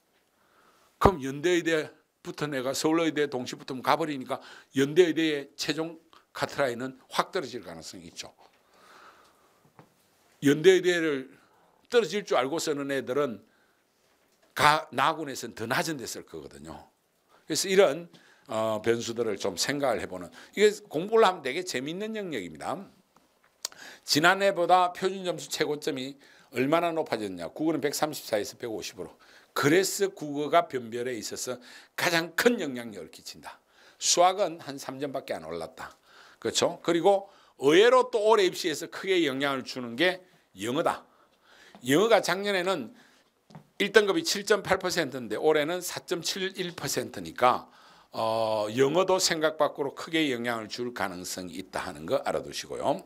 자, 그랬을 때 이제 내 점수를 어떻게 극대화할 거냐 하는 예를 하나 들어볼게요. 100분위가 똑같이 290인 학생입니다. 똑같이 290인 학생인데 표준 점수는 약간 차이가 나. 404점과 413점. 성적이 거의 같은 100분위로 보면 수준이 같다라고 볼 수 있죠. 근데 왜 이렇게 B 학생이 표준 점수 월등히 높냐? 화학2 때문에. 2 과목의 표점이 워낙 높다 보니까. 얘는 생물하고 지구과학 1, 95, 97 그런데 꽤 잘 친해져. 얘는 과학이 뛰어난데 98, 100인데 이러다 보니까 여기가 그래서 점수가 이렇게 높게 나타났는데 그럼 무조건 얘는 이 B가 훨씬 더 유리하네 이렇게만 생각하시면 안 된다는 거예요. 이게 쓰는 데 따라 달라요. 이 정도 성적이면 서울대 화학과나 가천대 약학과를 쓸 수 있는데 가천대 약학과를 쓰면 표준 점수는 지금 10점 정도 차이 났잖아요. 10점 이상. 그런데 A가 유리합니다. 왜냐하면 A가 반영하는 방법이 가천대 약학과는 100분위 반영이고 국어 25, 수학 30%의 가산점을 반영 비율이 30%인데 지금 A하고 B하고 비교했을 때 A 학생이 수학을 잘 봤거든요. 앞에 성적 보면 수학이 A는 100분위 100이고 얘는 98이잖아요. 그렇죠? 100분위 반영을 하다 보니까 그래서 표준 점수로는 무려 약 10점 차이 난 애였는데 가천대 방식으로 계산을 하니까 A 학생이 97.1이고 97점 빵인데 0.1점이면 약학 이런 데서는 당락을 충분히 좌우할 수 있습니다. 그런데 서울대를 쓰면 엄청나게 또 B 학생이 유리합니다. 왜냐하면 2의 가산점까지 주니까. 그래서 서울대 방식으로 계산하면 A는 406.4고 B는 414.0이 나온다. 그러니까 똑같은 100분위 290이라 하더라도 대학의 반영 비율과 방식에 따라서 내 점수가 달라진다. 그러니까 내 점수를 어떻게 극대화할 거냐 하는 것을 손으로 여러분들이 다 몇 퍼센트 이렇게 계산이 쉽지 않잖아요. 그러니까 내가 지원 가능한 대학을 다 서치하면서 합격 예측 서비스에 넣어보면 바로 한산해서 바로 줍니다. 그랬을 때 내하고 비슷한 학생에서 유리하냐 불리하냐 이런 것까지 다 분석해서 주니까 그걸 활용할 수밖에 없어요. 요즘 대부분 다 그렇게 활용을 합니다. 예. 물론 자기가 계산해보고 꼼꼼하게 더 하면 더 유리할 수는 있습니다. 자, 그 다음에 이제 올해의 필성 전략 제가 3가지를 이야기했는데 전체적인 검토를 해야 된다라고 제가 이야기했습니다. 처음 이야기할 때 전체적인 검토를 해야지 올해 점수 하나만 가지고 딸랑 결정을 해서는 안 된다. 그래서 합격서는 2, 3개 년도를 참고해서 봐야 된다. 그렇게 놓고 보면 대체적으로 그러니까 2022학년보다 2023학년도가 좀 올라갔다는 걸 알 수가 있습니다. 알 수가 있고 특히 숭실대 같은 학교를 예를 들어놨는데 그 이제 자세히 여러분들이 보는 거는 집에 가서 하셔야 되는데 해거리 현상을 많이 보이는 학교입니다. 작년은 좀 올라가고 재작년 떨어지고 그 앞에는 올라가고 이렇게 이 학교가 그런 경향성을 보이는 학교들이 있어요. 그리고 그 과들을 여기에 점수를 비교를 쭉 해놨기 때문에 그런 학교들을 조심해서 봐야 되고 이과에도 숭실대는 비슷하게 해거리 현상을 보이더라. 그래서 전체적으로 2, 3년의 흐름을 파악을 하고 생각보다 널뛰기를 하고 변화가 있는 대학 거기는 노릴만 하잖아요. 그렇죠? 그리고 올해 좀 떨어질 수 있는 대학 이런 데를 찾아야 된다. 그런데 떨어질 거라고 예상을 했는데 메가스터디 학적 예측 서비스에 넣어보니까 엄청나게 그런 정보를 가지고 많은 학생들이 트라이를 해본다. 그러면 실제 원서를 많이 쓸지도 모르겠는데 라고만 생각하면 안 됩니다. 많이 쓸 것 같은데 한데 엄청 높다. 계속 올라간다. 그럼 안 쓸 수 있어요. 적당히 높을 때가 높게 쓰는 겁니다. 무슨 말인지 아시겠죠? 사람 심리라는 게 그렇잖아요. 그런 것까지 읽어내고 그래서 결국은 원서는 반드시 최종일 날 써야 돼요. 미리 쓰면 절대로 안 됩니다. 최종일 날 되면 오후 1시까지는 대학들이 다 발표를 합니다. 그럼 그걸 참조로 해가지고 예상대로 경쟁률이 올라가느냐 예상 바뀌냐 이걸 가지고 써야지 결국 마지막에 눈치 작전을 써야 돼요. 그런데 그것마저도 저희가 실시간으로 파악해서 카트라인 보정을 합니다. 저희 사이트에서. 이렇게 움직이니까 올해 어떻게 되겠구나. 몇 월 며칠 날 몇 시. 그래서 예상 카트라인 점수를 조금씩 1, 2점씩 계속 보정을 해나갑니다. 그만큼 시스템이 요즘은 잘 돼 있습니다. 그러니까 그런 것들을 활용해서 하시라 이런 이야기입니다. 어디 딸랑 가가지고 대치동 가가지고 50만 원 100만 원 주고 상담 한번 받고 원서 쓴다. 이 최하수들이 하는 짓입니다. 그건 아무 노력을 안 하는 겁니다. 그런데 그런 데가 지금 다 마감되고 불티나고 있어요. 왜 그래 멍청한지 모르겠어요. 점집에 돈 갖다 주는 것보다 더 멍청한 짓입니다. 실시간으로 파악할 수 있는데 거기 상담하는 선생들이야 대목이죠. 1시간 상담해주고 50만 원 받아가는데 거기서 뭘 얻어낼 수 있겠어요? 그보다 엄청난 데이터가 돌아가는 거를 계속 추적하고 보정해주고 있는데 그런 걸 활용해야죠. 아시겠습니까? 그러니까 자기가 노력하는 사람이 최종 승리한다. 그거 꼭 이해하셔야 돼요. 내가 진짜 전문가가 돼야 되겠다라는 각오를 가지고 하셔야 되고, 그런 것들의 어떤 사례를 제가 오늘 설명해서 보여주는 겁니다. 자, 그 다음에 이제 선발방법에 변화가 있는 대학은 좀 우리가 주목해야 되는데, 아까 이야기했죠. 경희대, 이 학통사탐 무조건 하락할 거다. 그런데 한의학과는 지켜봐야 된다. 그 다음에 덕성여대 가산점 폐지했으니까 실제로 약간 하락할 겁니다. 근데 크게 하락 안 할 것 같아서 이렇게 표시해 놓은 건데, 이렇게 표시해 놓은 건 약간 하락입니다. 서울대 2 과목 폐지에 따라서 상승. 그렇죠? 이거는 뭐 서울대는 상당히 올라갈 겁니다. 그럼 서울대 때문에 연세 반응으로 연세대, 고대 나머지 샥 다 떨어질 겁니다. 이과에서. 한양대 가산점 폐지 약간 떨어질 겁니다. 한양대 에리카도 마찬가지다. 그래서 그런 현상. 그걸 이제 여기 그림으로 한번 그려놔 봤습니다. 자, 연대와 서울대를 동시에 합격하면 연대를 버리고 서울대로 오기 때문에 작년에는 여기에 장벽이 쳐져 있었어요. 일부 장벽. 높이 뭐 2m.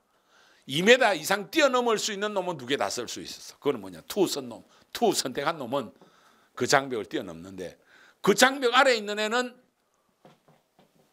연대 쓰면 서울대 못 썼어. 그럼 여기 한양대 썼겠죠. 아니면 의대 낮은 데 썼겠죠. 무슨 말인지 아시겠죠? 근데 올해는 이 장벽이 허물어졌잖아.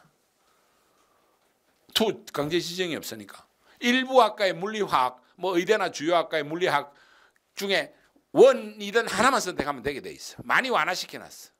그러니까 동시 합격에 일로 가면 고대 연대는 추가 합격이 증가하면서, 추가 합격이 증가하면 카트라인 하라. 그러면 결국은 여기 한양대, 연대 이런 식으로 동시에 쓰는 경우에 여기에 동시 합격해서 연대를 버리고 나간 놈이 많기 때문에 연대 추가 합격이 이쪽으로 가면 여기도 또 떨어진다는 거죠. 그렇죠? 그래서 연쇄적인 나비 효과가 나타나서 자연계열의 의대는 다른 나라 이야기. 의대 빼고 나머지 학과들의 반응은 서울대는 올라가고 나머지는 다 떨어질 거다. 그렇게 이해하시면 됩니다. 그럼 이거는 계속 밑으로 영향을 준다.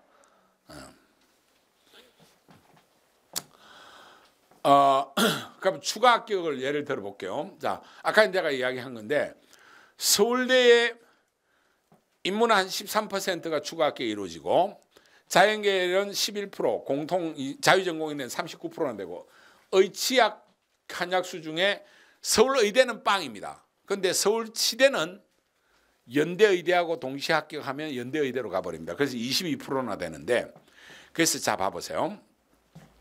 연대가 한 55% 되죠. 추가 합격이. 고대보다 조금 높고, 서강대 225%, 성균관대 204%, 뭐 이쪽으로 오면, 그래서 연대 약간 밑으로 오면 웬만하면 2바퀴, 3바퀴가 돌아요. 그러니까 중위권 오면 더 돌아요. 그래서 여러분들이 중상위권 정도라 하면 한 3대1이다. 그럼 그냥 합격이에요. 돌고 돌기 때문에. 아시겠습니까? 경쟁률을 잘 봐야 돼, 마지막에. 그래서 이런 상황인데, 이제 하도 요즘 뭐 의대 하고 하니까, 아까 전에 이야기 한번 보세요. 연대의대가 18.2%밖에 안 된 이유는 연대의대와 서울의대를 동시에 못 쓴 거예요. 겁이 나가지고. 그죠? 그런데 올해는 변별이 잘 됐잖아요. 동시에 많이 쓴다니까요. 여기 추가 합격률이 엄청 올라갈 거라는 거예요. 그러면 얘는 가톨릭 성대보다 떨어질지도 모른다는, 최종 카트라인은. 그런데 뭐 성대 의대가 얼마나 많이 돌았는지 알겠죠?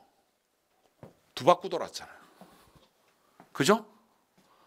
이런 식의 충원율 같은 것들을 이 자료집에 다 정리해놨단 말입니다. 여러 대학들을. 그러니까 내 성적대에 따라서 이걸 찾아가야 되고, 또 저희가 12월 30일 날 최종 발표나면 또 업데이트해서 올릴 겁니다. 자료를.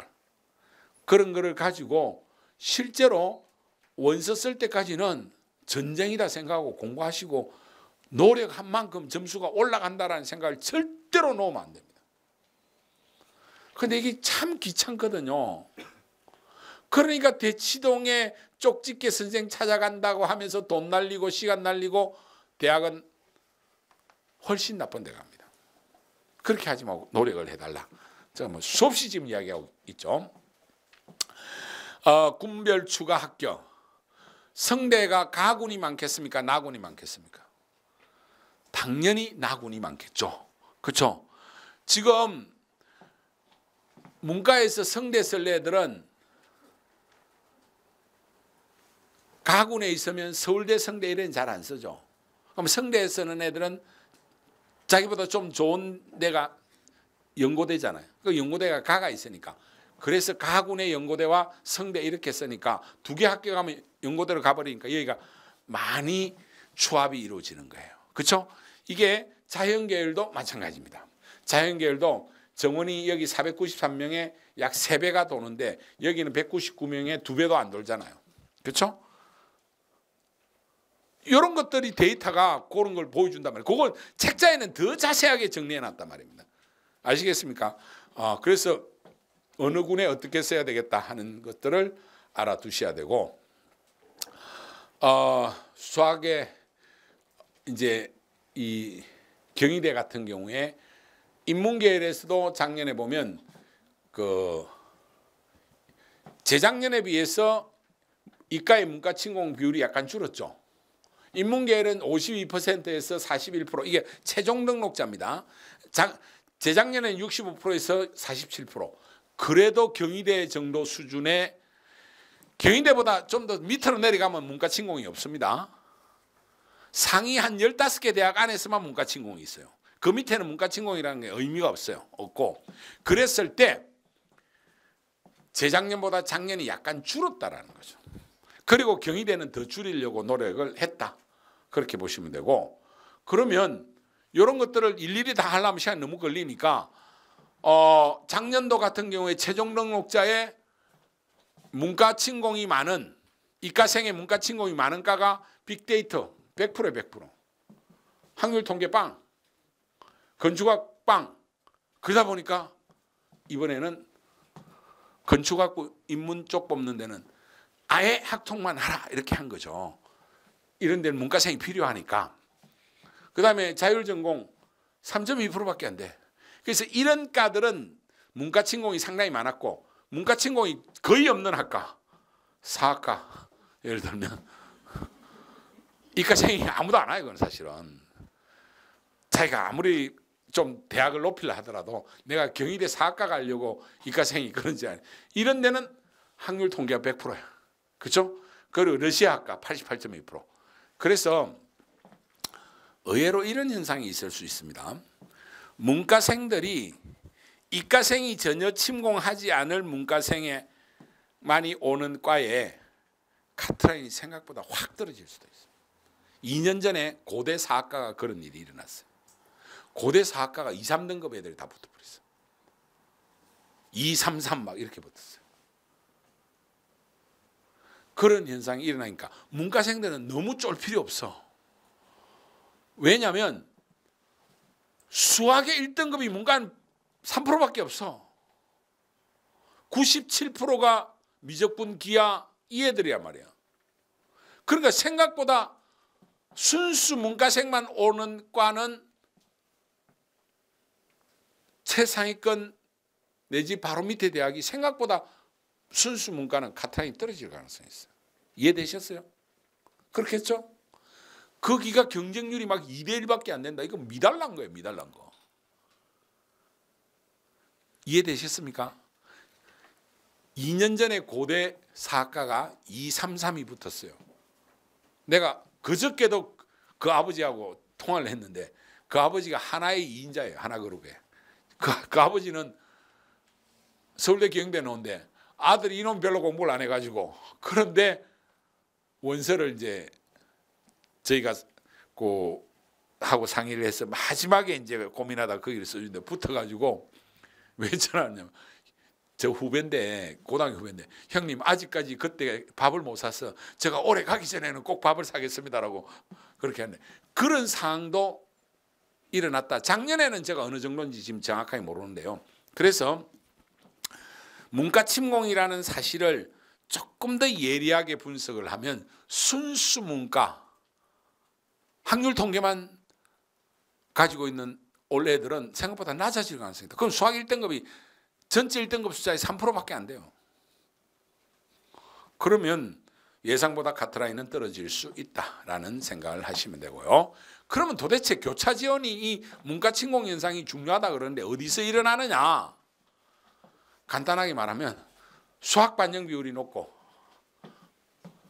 탐구 반영 비율이 낮은 데서 주로 나타나요. 그리고 자유전공 높고 당연하겠죠 여기는. 그리고 상경계열 높고 이게 표현을 자연계와 비슷한 성계열이라는데 대부분 다 상경계열입니다. 그래서 이걸 실제로 우리 합격 예측 서비스에서 한번 조사를 해보니까 연세대 지원 연습하는 거거든요. 우리 모의 지원을 하는데 경제학과인데도 전신의 이과생이야. 70%. 서강대 지식융합 73%. 중앙대 글로벌 60%. 서울시립대 세무. 근데 전신의 이과생들이 지원하고 있는 거예요.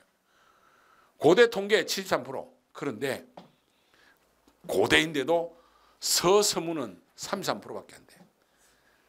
그래도 이게 학교 레벨 때문에 33%인데 이게 조금 더 내려가면 빵프로로 간단 말입니다. 그렇겠죠? 막 철학과 이런 데 가면 빵프로로 가는 겁니다. 그런데 가서 그 전공을 살리든지 아니면 대학 열심히 다니면서 새로운 어떤 방향을 찾든지 로스쿨 가시든지 이렇게 하면 됩니다. 그러니까 문과생들은 이과 침공을 피할 수 있는 것은 과의 특성하고 상관관계가 있다. 그래서 우리가 조사를 해보니까 그래프를 딱 그려보니까 이런 특징이 있어요. X축은 탐구 반영 비율이 높고 Y축은 수학 반영 비율이 높은데 제일 교차가 많이 일어나는 건 수학 반영 비율이 높고 탐구 반영 비율이 낮을수록, 반대로 수학 반영 비율이 낮고 탐구 반영 비율이 높을수록 교차가 안 일어난다. 이 그래프가 최근 2년간 지금 문과 침공 현상이 나타났거든요. 올해 3년째인데 이런 현상이 나타난다라고 결론을 내린 겁니다. 그래서 그런 데 해당되는 학과들을 소개해 놓은 거고요. 교차 지원에 따른 입시 결과도 똑같이 나타납니다. 마찬가지고요. 요것들은 이제 얘들로 참고하시면 되겠고, 충원율도 보면 그럼 어디가 많이 나타나겠어요? 문과 침공이 일어난가 많이 납니다. 걔들은 원래 그 오고 싶었던 놈들이 아니니까. 그리고 인기학과니까. 인기학과들은 충원이 많이 일어나거든요. 그래서 연세대 같은 경우 인문에서도 충원이 많이 일어난 경영, 응용, 통계, 경제학부는 충원율이 83%, 67% 이 정도고, 순수한 이과생의 문과 침공도 없고 서울대와 동시 합격할 가능성이 없는 노노문, 국어, 국문 이런 데는 막 3.7%, 거의 충원이 안 일어난다. 한두 명이에요. 여기는 처음 합격 안 하면 그냥 떨어지는 거예요. 연세대 경영은 최초 합격하면 원서 잘못 쓴 거야. 원서 잘못 썼거나 아주 우수한 학생. 둘 중에 하나예요. 처음엔 떨어져야 돼. 정원만큼 기회가 오니까. 이게 무슨 말인지 아시겠습니까? 원서를 쓰는 어떤 상황을 위해서 이런 것들을 정리해서 드렸습니다. 그래서 배치표는 어디에 참조를 해야 되냐면, 배치표 점수를 가지고 되니 안 되니 하는 거는 그건 70년대 이야기입니다. 요즘 이런 디지털 트랜스포메이션 시대에 배치표를 아직도 보고 있는 우리나라가 참 웃기는 나라인데요. 배치표의 점수는 애들이 원서 쓰는 데 따라서 얼마든지 바뀌고 그의 동향에 따라 얼마든지 바뀌어도 이거 맞을 가능성이 거의 없어요. 그냥 내 100분이나 전체적인 표점 기준을 봤을 때 내가 갈 수 있는 대학이 가군에는 어느 집단이구나, 나군에는 어느 집단이구나, 그걸 파악하는 거예요. 내 성적대가 들어갈 수 있는, 안정권으로 들어갈 수 있는, 소신으로 들어갈 수 있는 적정으로 들어갈 수 있는 군이 가군에서는 어느 대학, 나군에서는 어느 대학 그 정도로 읽어내는 것으로 파악을 해야 되고 최종은 결국은 뭘 가지고 해야 되느냐면 예측 서비스를 가지고 해야 되는데 예를 들어서 이제 지금 우리 한양대 같은 경우 예를 들어 난 겁니다. 작년도 경쟁률 순위를 쫙 정리해 놨습니다. 반도체공학과 제일 높고 에너지, 미래, 자동차 이렇게 쭉 정리를 한 거고 그다음에 충원율이 높은 거 반도체가 제일 높고 미래 자동차 이런 것들을 어느 정도 계속 봐야 숙지가 됩니다. 아 그렇구나. 한양대에서 이 공대나 자연계열 쪽에서는 반도체공학과가 경쟁률도 가장 높고 충원율도 가장 높았구나. 그럼 생각보다 최종 카트라인은 안 높았겠네. 이런 식의 이 뭐랄까 지원을 위한 사고력을 계속 함양시켜 놔야 실제로 원서를 쓸 수가 있어요. 그 다음에 백분위 순위를 보면 요거는 70% 컷이기 때문에 최종이 아닙니다. 당연히 의대과가 가장 높겠죠. 그 반도체공학과보다 컴퓨터 소프트웨어가 오히려 더 높잖아요. 70% 컷이. 최종 컷은 이거보다 더 떨어질 가능성이 있어요. 그런 것들을 저희가 소개를 해놨고요. 그래서 최종 우리가 답을 찾는 방법은 합격 예측 서비스로 답을 찾는데 여기는 좀 잘 안 보이실 건데 여기 보면 합격 지수라는 게 나옵니다. 딱 들어가 보면 그 합격 지수가 날짜에 따라서 조금씩 바뀔 수 있습니다. 계속 보정이 되기 때문에 전체 수험생들 움직이는 가지고 하거든요. 그게 결론적으로 내가 이야기하면 60 이상 들어가면 된다. 그리고 현재 내 점수를 가지고 내하고 비슷한 애들이 지원 동향을 보이는 거를 분포도를 쫙 보여줍니다.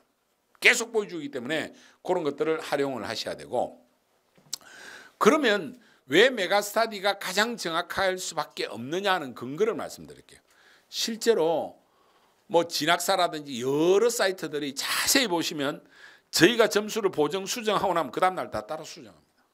왜 따라 수정할 수밖에 없냐면 데이터의 숫자가 비교가 안 됩니다. 저희는 한 151만 건 작년 같은 경우에 표본이 151만 건 수험생이 40만인데 실제로 원서 쓰는 애들은 합격 예측 서비스에 실제로 들어와서 활동하는 애들은 한 10만 명밖에 안 돼요. 밑에 애들은 잘 들어오지도 않고 수시로 다 합격했고 그러면 여러 차례 여기서 계속 돈다는 거예요. 그러면 계속 데이터가 쌓이면 헛수를 저희가 제거해내는 통계학적인 능력이 있거든요. 그래서 정확하게 맞을 수밖에 없어요. 그게 얼마나 저희가 최근 6년간 늘어났냐면 2018년에는 약 40만 건밖에 안 됐는데 표본이 5년 사이에 151만 건으로 늘어났기 때문에 이 정확도는 계속 올라가고 있다. 그래서 얼마나 정확했느냐는 예를 소개해 놓은 겁니다. 몇 개만 보여드릴게요. 연세대 같은 경우에 문화인류학과가 714.1이었는데 저희가 날짜에 따라서 조금씩 보정이 됐잖아요. 26일 날, 31일 날 최종 보정된 데에 자 31일 날 적정 60%가 714.1에 714.8이잖아요. 0.7점밖에 차이 안 납니다. 이게 다른 뭐 고대 같은 경우도 비슷합니다. 고대 영어 교육과 같은 데도 654.6, 655.1 이것도 0.6점 차이죠. 그럴 정도로 정확성이 있다. 그런데 이게 날짜에 따라서 약간씩 계속 보정을 하고 있다는 거예요. 그래서 적정 60% 안에 들면 된다. 그래서 요게 이제 자료집 책자로 몇 페이지인지 한번 책자로 한번 보죠. 한번 보고 가는 게 좋을 것 같은데 88페이지에 있어요. 88페이지에 이 표를 여기 좀 잘 안 보이니까 거기 보면 전국 의치한약수 상위권 대학 최초 합격권 실제 평균 합격률이 96.4%. 4% 이상 차이가 안 난다. 즉 이게 무슨 말이냐면 최초 합격으로 합격 예상률 60% 합격 지수 60 안에 들면 이런 주요 대학들의 실제 평균 합격률이 96.4%에 해당되더라. 거의 맞더라. 그러니까 60만 넣으면 합격 지수 60만 넣으면 거의 합격한다는 거예요. 그리고 실제로 소신에 해당되는 학교 추합 가능권이 예상 합격률 60에서 30이거든요. 합격 지수 60에서 30인데 합격 지수 50만 대도 거의 합격합니다. 30 밑으로 가면 합격률이 1.4%로 떨어져요. 너무 허망한 거야. 그럴 정도로 데이터가 확연하게 차이가 난다는 것은 정확성이 크다는 거잖아요. 그렇죠? 무슨 말인지 아시겠어요? 저는 사실 원서를 쓸 때 여기에 가장 포커싱하면 돼요. 여러분들이 다른 걱정하시지 말고. 그런데 이걸 잘 하려고 하면 계속 공부를 해서 전체적인 흐름과 내용을 알고 이걸 해야지 단순하게 하면 뭐가 뭔지 모르고 쓰게 돼 있다. 그래서 공부를 하면서 학교 개척 서비스를, 학교 개척 서비스는 아마 메가패스를 많이 샀기 때문에 메가패스 산 학생은 그 안에 다 들어있어요. 공짜예요, 공짜. 그리고 그 안 한 학생 일부 돈 이게 얼마 안 하죠. 제가 가격이 얼마인지 모르겠는데 학생들이 알 것 같은데 한 1, 2만 원 할 겁니다. 몇만 원 안 할 겁니다. 요거 가지고 수능 그 원서 쓸 때까지 계속 반복해서 쓸 수가 있다. 그렇게 하시는 게 더 낫지. 괜히 추운데 대치동까지 나오고 이러시지 마라. 차라리 수업 메가스터디 선생님들이 훨씬 더 전문가입니다. 여기에 오셔서 1대1로 여기는 무료로 하죠. 여기는 무료로 합니다. 무료로 해드리니까 그럼 여기서 결국 메가스터디 사이트 합격 예측 서비스 들어가서 어떻게 할 건 이거 보면서 할 거거든요. 선생님들이 틀림없이. 예, 그걸로 하고 있기 때문에 정학생이 결국 이게 법용이 돼버렸잖아요. 대한민국 모든 수험생이 가장 많이 쓰는 거니까 그게 가장 정확한 데이터가 축적될 수밖에 없잖아요. 저희 회사라서 제가 이야기하는 게 아닙니다. 이거는 결국은 시장을 완전히 지배하면 거기가 답이 될 수밖에 없어요. 그게 플랫폼의 위력이거든요. 여러분들이 카카오 쓰지 뭐 딴 거 씁니까? 네이버 가서 다 하잖아요. 아니면 쿠팡 가서 하고. 그 똑같은 거예요. 대학 입시도 이미 시장이 그렇게 재편돼 버렸기 때문에 여러분들이 괜히 어디 어머한 뭐 유해인 이런 데 가서 돈 주고 뭐 제가 특정 업체를 이야기해서 죄송합니다만 그럴 이유가 하나도 없는 거예요. 대치동 가서 1대1 상담을 왜 하는지 저는 이해가 안 되는 거예요. 여기 오면 무료로 다 해주는데. 그리고 모든 학생들이 계속 데이터가 누적되고 정확성이 올라가는, 저희가 합격 지수 60이면 합격률이 96%까지 나오는데 이걸 활용하지 않는다는 것은 참 어이없는. 그런데도 불구하고 어머니들은 무슨 점집 가듯이 꼭 간다니까요. 그거 가서 내가 확신을 얻었다고. 그런데 비슷한 점수에 보니까 우리 애가 훨씬 나쁜 대학 갔어. 돈만 쓰고. 그렇게 될 가능성이 아주 있습니다. 자, 마지막으로 이제 결국은 원서를 잘 쓰려고 하면 원칙을 딱 정해서 그걸 사수해야 됩니다. 제가 여기서 하나 써드릴게요. 원칙을 지금부터 세우시고 온 가족이, 그리고 그걸 목숨 걸고 지키십시오. 원칙을 사수하는 것. 이것이 결국은 최종 합격을 담보할 겁니다. 그러면 이 원칙에는 뭐가 있을까? 이 원칙에는 뭐가 있을까? 첫 번째, 이것 가지고 엄청 고민을 하는 분들이 많습니다. 대학 이름 보고 갈 건지 학과를 보고 갈 건지, 쉽게 말해서 성적에 맞춰서 갈 건지 자기의 적성에 따라 갈 건지. 묘하게도 이 또 글자가 앞뒤로 바꾸면 똑같아. 성적, 적성. 그러니까 더 왔다 갔다 해. 처음에는 과만 볼 거야. 대부분 이런 분위기가 강해요. 적성. 그러다가 막 넣어보고 안 되고 막 이러니까 또 뭐 점수는 어디를 넣으면 될 것 같고 혼란을 일으키는 경우가 엄청 많습니다. 그래서 28일까지 공부하시면서 이것도 정하라는 거예요. 성적 3, 원칙 빵, 적성 빵 이래 해도 돼요. 나는 무조건 성적만 보고 간다. 아니면 현실적으로 가나다 3개니까 2개는 성적, 1개는 적성, 아니면 적성 2개, 성적 1개. 거기에 대해서 논의를 해놓고 딱 정하시라는 거예요. 그래 놓고 원서를 써야지. 원서 쓰는 순간에 따라 달라지고 상담하는 순간에 달라지고 이러다 보면 흔들려 가지고 결국은 마지막 장고 끝에 악수를 두는 수가 있다. 그래서 첫 번째는 성적과 적성을 어디에 우선순위를 둘 것인가. 우선순위 두는 것이 결정이 안 되면 몇 대 몇으로 할 것인가를 정하시라는 거예요. 이게 첫 번째입니다. 그 다음에 두 번째는 성무패 전략. 보통 뭐 방송에도 종종 나오죠. 일성일무 일패 전략을 써야 됩니다. 적정 하나 쓰고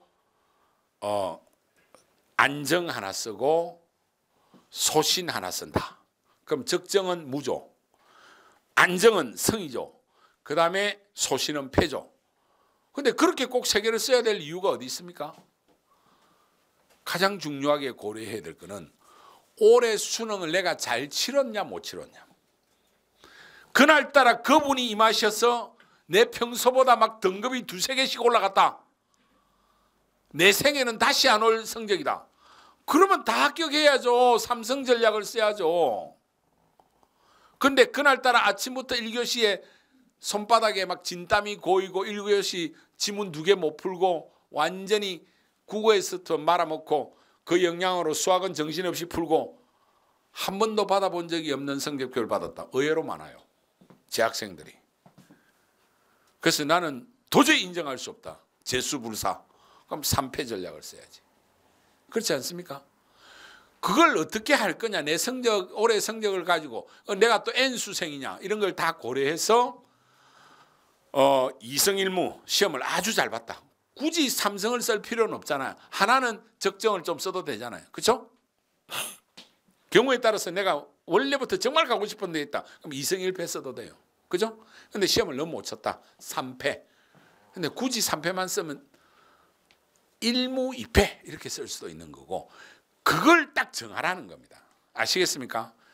그걸 꼭 정해서 결론을 내리셔야 된다. 그런 것들이 원칙이다. 이게 먼저 잡혀 있어야지 상담하면서 그때 따라 달라져서는 안 된다. 자, 내가 성적에 따라갈 건지 적성에 따라갈 건지 몇 대 몇, 그 다음에 성무패제를 어떻게 할 건지 그런 것들을 해야 되고 그 다음에 의외로 뭐도 정해야 되냐면 원서를 가나다군을 아니면 안정, 적정, 소신을 몇 월 며칠 날 쓸 거냐. 제가 말씀드리는데 무조건 마감일 날 쓰세요. 다. 그런데 너무나 안정하게 쓸 거는 마감일 날 1시 정도에 쓰면 됩니다. 좀 안전하게 쓰는 거는 그거 써놓아도 합격하니까. 그 다음에 이제 적정과 소신은 가장 마감 시간에 임박해서 써야 돼요. 오후 3시, 오후 5시 이렇게 정해야 돼요. 시간 정해놔야 돼요. 시간 안 정해놓다가 막판에 의외로 사고 치는 경우를 마지막으로 제가 예를 하나 알려드릴게요. 그리고 가나다군에 있어서 예를 들어서 안정과 적정과 소신을 쓴다고 할 때 의사결정권자도 정해야 돼요. 제일 좋은 건 학생 본인이 하는 게 가장 좋은데 12년간 15년간 고생한 우리 어머니 한 자리 드려야 될 거 아니야. 어머니가 더 결정권이 강한 분도 있어. 그럼 드려야 돼. 그래서 수험생 어머니. 근데 어머니는 좀 마음이 약해. 그럼 안정을 드리고 소신과 적정은 내가 쓴다. 뭐 이런 걸 정해야 돼. 어떤 집안은요 이모가 발언권이 큰 집도 있어요. 고모도 나타나고 막. 그럼 한 자리 누구 줄 거지? 근데 가능한 드리면 안 되는 분이 있어요. 뭐 오늘 오신 아버지는 예외입니다. 갑자기 나타난 아버지는 절대로 드리면 안 된다. 직장생활 열심히 하시고 그러다가 그래도 아버지도 자식 사랑이 얼마나 큽니까? 걱정돼가지고 원서 마감일날 갑자기 오후 3시에 나타나가 전화를 여기저기 해보고 하다 야야야 그거 이래가 망하는 사례를 전 여러 개 봤어요. 오늘 오신 아버지들은 결정권 가지셔야 되는데 관여 안 하던 아버지 갑자기 나타나면 어머니가 가감하게 차단하십시오. 이게 되게 중요해요. 어떤 일이 있었냐면 그것도 오래됐어요. 99학년도 정도인데 한성과학고 자퇴를 하고 이제 검정고시를 해서 성적이 아주 잘 나왔어요. 내가 볼 때는 서울의대 나군 공공학번인가 그 정도 있네. 가군 연대의대 이렇게 쓰면 돼요. 그렇게 다 한잔 마음 먹고 했는데 아버지가 오후 3시에 갑자기 나타났어. 예전에 대성 강남 대성에 자퇴생을 많이 받아서 가르쳤거든요. 아버지가 담임한테 전화를 한 거예요. 재수학원. 오후 3시 원서 이제 막 쓰려고 하는데 이제 누가 아빠인데 원서 어떻게 쓰기로 했습니까? 하니까 가구는 연대의대 쓰고 나구는 서울의대 씁니다. 그거 위험하지 않아요? 그러니까 예, 위험하지 않아요. 물으면 누가 네 확실합니다. 이 답을 못하죠. 완전한 우수한 진짜 전국 10등 안에 드는 애는 아니니까. 예, 그 서울의대는 한 70% 정도입니다. 경우에 따라서는 떨어질 수도 있습니다. 다시 말해보세요. 몇 프로? 70% 확실해요. 그러니까 한 5, 60%. 사람 압박 넣으면 그렇게 단위 밀리는 거지. 아니 5, 60%를 가지고 쓰면 어떻게 해요? 그래요. 그러니까 이 담임이 그럼 아버님 서울치대는 100%인데요 하니까 확실히 100%예요. 그러니까 치대는 떨어지면 제 손에 장을 지지겠습니다 하니까 그래요 해가 집에 가가지고 야 서울의대는 5, 60%밖에 안 된단다. 야 치과의사가 더 편해. 야 치대 써 치대. 그래가지고 연대의대 서울대 치대 2개를 썼는데 그때는 막 이렇게 의대 열풍이 아니거든요. 고민하다가 그래도 서울대니까 서울대 치대를 간 거예요. 1년 다니는데 내가 점수를 보니까 서울의대 합격한 점수였거든요. 얘가 괴로울 거 아니야. 그러고 하는데 그 다음 해에 지하고 같이 한성과학고 자퇴했던 놈들 중에 서울공대치가 막 떨어지고 한 놈들이 1년 더 재수를 해가지고 서울의대에 막 합격하고 하니까 얘가 완전히 뚜껑이 나가버린 거예요. 그래서 서울치대 2학년 올라가는 3월 초에 어머니하고 학생이 찾아와가지고 그것도 그때 제가 한참 수업할 때니까 새벽 2시에 찾아와가 아침 6시까지 하소연을 들어줬다니까요. 그거 어쩔 건데 하니까 다시 하겠대. 그럼 삼수꼴이 돼요. 근데 그의 수능을 망쳐서 서울의대에 넣는데 떨어지고 다시 서울치대로 돌아갔습니다. 지금 그 친구 뭐 하는지 내가 모르겠는데 그 왜 아버지가 갑자기 나타나가지고 그 선생님을 쪼고 그래 하면 안 된다는 거예요. 이게 내 아버지를 탓하는 게 아니고요. 의사결정권자와 시간까지 다 정하라는 거예요. 그래서 원서를 쓰는 거를 하나의 원칙에 대한 사수, 그 전에 충분한 준비. 오늘 제가 드린 말씀의 핵심은 12월 28일 12월 말까지는 충분하게 준비하라. 충분하게 공부하라. 수능 한 과목 더 본다 생각하라. 그리고 배치표를 통해서 전체적인 윤곽을 파악을 하고 메가스터디 합격 예측 서비스를 여기 수업 메가스터디 현장에 와서 선생님들하고 디스커션 하면서 상의하면서 원서를 써서 합격 지수 60만 오면 떨어지면 제 손에 장을 찢어 드릴게요. 그러니까 그렇게 해서 여러분들이 최고의 결과를 내시길 바라고 그 과정에서 가족끼리 충분한 논의도 하고 자녀와 깊은 대화 또 미래에 대한 고민해보면 내 아들이 내 딸이 얼마나 훌륭하다는 걸 아시게 될 거다. 그 과정에서 원칙도 정하고 결정시간, 결정권자까지 정해서 올해 1년간 열심히 노력한 대가에 100%, 120%, 150%의 훌륭한 결과를 꼭 얻으시기 바랍니다. 감사합니다.